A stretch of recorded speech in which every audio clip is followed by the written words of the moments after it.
কারোর সাথে কোনো অন্যায় করলে যদি ক্ষমা চাওয়ার সময় বা সুযোগ না থাকে তাহলে করণীয় কি? ফরজ নামাজ আদায় অবস্থায় হায়েজ হলে করণীয় কি?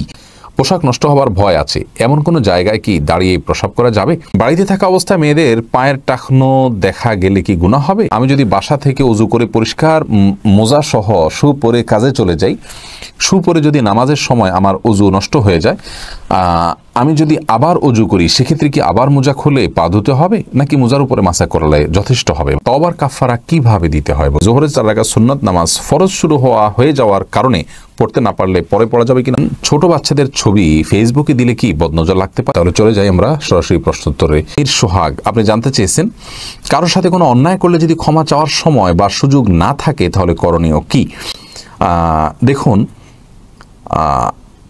যদি কারোর সাথে কোনো অন্যায় করে ফেলেন এবং তার কাছ থেকে ক্ষমা চাওয়ার সুযোগ না থাকে, আপনার উচিত হবে তার জন্য আল্লাহর কাছে মাপ চাওয়া। আল্লাহ মাগফিরলাহু ওয়ারহামহু, আল্লাহ আপনি তার জন্য তাকে ক্ষমা করুন, আপনি তার প্রতি রহম করুন, তার জন্য দোয়া করবেন। তার জন্য যত বেশি দোয়া করবেন, তার জন্য তার কাছে যত বেশি ক্ষমা চাইবেন, রহমের দোয়া করবেন, ইনশাআল্লাহ বিইذনিল্লাহ আল্লাহ রাব্বুল আলামিন বিষয়টি আপনার জন্য সহজ করে দিবেন। অতএব কিয়ামতের ময়দানে আপনি দুনিয়াতে যদি আল্লাহকে খুব বেশি সন্তুষ্ট করে যেতে পারেন, তাহলে আখিরাতে আপনার প্রতি অসন্তুষ্ট যারা আছেন, কোন হক আছে আপনি দুনিয়াতে পরিশোধ করতে পারেননি, সেই না পারা থেকে আপনার ভেতরে অপরাধ বোধ জাগ্রত হয়েছে, আপনি আল্লাহকে খুব বেশি সন্তুষ্ট করার চেষ্টা করেছেন, আপনার ভিতরে ভয় কাজ করেছে। ইনশাআল্লাহ একটি হাদিস থেকে আমরা জানতে পারি যে আমাদের প্রিয় নবী সাল্লাল্লাহু আলাইহি ওয়াসাল্লাম বলেছেন, কিয়ামতের দিনে আল্লাহ তাআলা ওই ব্যক্তিকে আপনার পক্ষ হয়ে সন্তুষ্ট করাবেন এবং আল্লাহ তাআলা তাকে বিশেষ কিছু অফার দিয়ে আপনার হক আদায় করার ব্যবস্থা করবেন।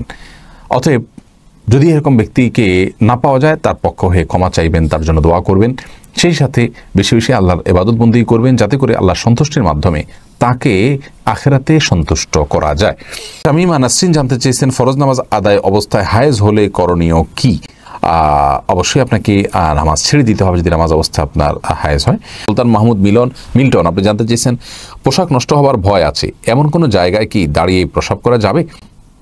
অবশ্যই যাবে, যদি আপনি বসে পেশাব করার মতো কোনো পরিবেশ না থাকে। নবী সাল্লাল্লাহু আলাইহি সাল্লাম থেকে এরকম ঘটনা পাওয়া যায়, যদি বসে পেশাব করার মতো কোনো পরিস্থিতি না থাকে, বসলেই সেখানে আপনার ময়লা লেগে যাবে, এরকম যদি হয় তাহলে সেক্ষেত্রে আপনি দাঁড়িয়ে পেশাব করতে পারেন। নবী সাল্লাল্লাহু আলাইহি সাল্লাম সম্পর্কে বুখারী হাদিসে বর্ণিত হয়েছে, আতা সুবাতা কওমান ফাবালা ওয়া তাওয়াদ্দা ফাবালা কায়মান ওয়া তাওয়াদ্দা। নবী সাল্লাল্লাহু আলাইহি সাল্লাম একবার এমন কোনো জায়গায় ছিলেন যেখানে মানুষ ময়লা আবর্জনা ফেলে, বসার মতো কোনো স্কোপ নেই, সেখানে তিনি দাঁড়িয়ে পেশাব করেছেন, বিধায় এরকম জায়গায় দাঁড়িয়ে পেশাব করা যেতে পারে।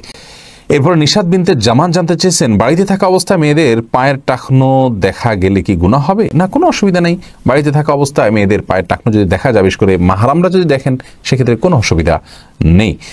আবুল কালাম আজাদ জানতে চেয়েছেন আমি যদি বাসা থেকে উজু করে পরিষ্কার মোজা সহ শু পরে কাজে চলে যাই, শু পরে যদি নামাজের সময় আমার উজু নষ্ট হয়ে যায়, আমি যদি আবার উজু করি সেক্ষেত্রে কি আবার মোজা খুলে পা ধুতে হবে, নাকি মোজার উপরে মাসা করলে যথেষ্ট হবে? ভাই আবুল কালাম আজাদ, পূর্ণাঙ্গ উজু করার পরে মুখ হাত এবং পাও ধুয়ে, মাথা মাসা এবং পাও ধুয়ে পরিপূর্ণ উজু করার পর যদি কোনো মুসলিম মোজা পরিধান করেন, সেই মোজার উপরে তিনি নিজের আবাসনে থাকলে একদিন এক রাত বা 24 ঘন্টা পর্যন্ত যতবার উজু করবেন, ওই মোজা যদি না খুলে থাকেন, তাহলে মোজার উপরে তিনি পাও না ধুয়ে শুধুমাত্র ভিজা হাত দিয়ে মোজার উপরে এভাবে টেনে তিনি মাসা করতে পারেন। এভাবে টেনে মাসা করলে তার মোজা উজু হয়ে যাবে। কিন্তু এক্ষেত্রে মোজাটি হয় চামড়ার হতে হবে, আর না হলে কাপড়ের হলে অত্যন্ত শক্ত হতে হবে, যেটা পরে স্বাভাবিকভাবে অনেক দূর পর্যন্ত হাঁটা যায়। খুব বেশি পাতলা হবে না এবং ছেঁড়া হবে না, বরং ভালো এবং শক্ত একটা মোজা হবে। তাহলে সেক্ষেত্রে সে মোজার উপরে তিনি মাসা করতে পারেন এবং রাসূল আকরাম সাল্লাল্লাহু আলাইহি ওয়াসাল্লাম মোজার উপরে মাসা করেছেন। তারা এই আইডি থেকে আপনি জানতে চেয়েছেন তওবার কাফারা কিভাবে দিতে হয়। বোন সারা, তওবার কাফারা আবার কি? তওবা তো আসলে তওবা তো ভালো জিনিস, সেটা তো আবার কাফারা হয় না। কাফারা মানে ক্ষতিপূরণ, তওবা তো এটা ভালো কাজ, ভালো কাজের আবার ক্ষতিপূরণ কি? আপনি সম্ভবত কোনো গুনাহ করলে সেক্ষেত্রে কাফারা কি দিতে হয়, এভাবে আপনি হয়তো জানতে চেয়েছেন। এটা মৌলিকভাবে কোনো অপরাধ হয়ে গেলে আল্লাহর কাছে ক্ষমা চেয়ে সে অপরাধ থেকে ফিরে এসে তওবা করা, লজ্জিত হওয়া, মাপ চাওয়া, ভবিষ্যতে না করার জন্য সংকল্প করা, এটাই হলো আপনার সেই অপরাধের ক্ষতিপূরণ। আর এর বাইরে বিশেষ কিছু অপরাধ আছে যেগুলো নির্দিষ্ট ক্ষতিপূরণ আছে, যেমন কেউ আল্লাহ নামে শপথ করলো, করে সেটা ভঙ্গ করলো, তাহলে সেক্ষেত্রে শুধু তওবা করলে হবে না, তাকে কিছু অর্থদণ্ড দিতে হবে, 10 জন মিসকিনকে খাদ্য খাওয়াতে হবে, তাহলে সেক্ষেত্রে তার ক্ষতিপূরণ হবে, বা 3টা রোজা রাখতে হবে। এরকম নির্দিষ্ট কিছু ক্ষতিপূরণ আছে, সেটা এক নয়, এক এক জায়গাতে এক এক রকমের।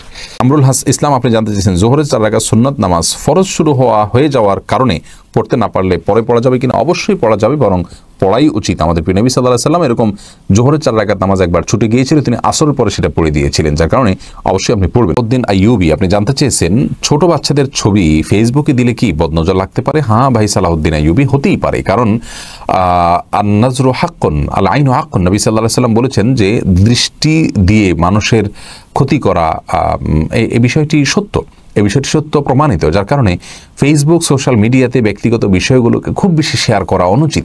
যদি ছোট বাচ্চাদের ছবি দিতে হয় তাহলে সেক্ষেত্রে ক্যাপশনে লিখে দিন বলুন মাশা আল্লাহ, কারণ মাশা আল্লাহ যদি বলা হয় কোনো আল্লাহর কোনো সৃষ্টি বা ভালো কোনো জিনিস দেখার পর, তাহলে সেক্ষেত্রে বদনজর আর লাগে না, যার কারণে কমপক্ষে সে কাজটি করার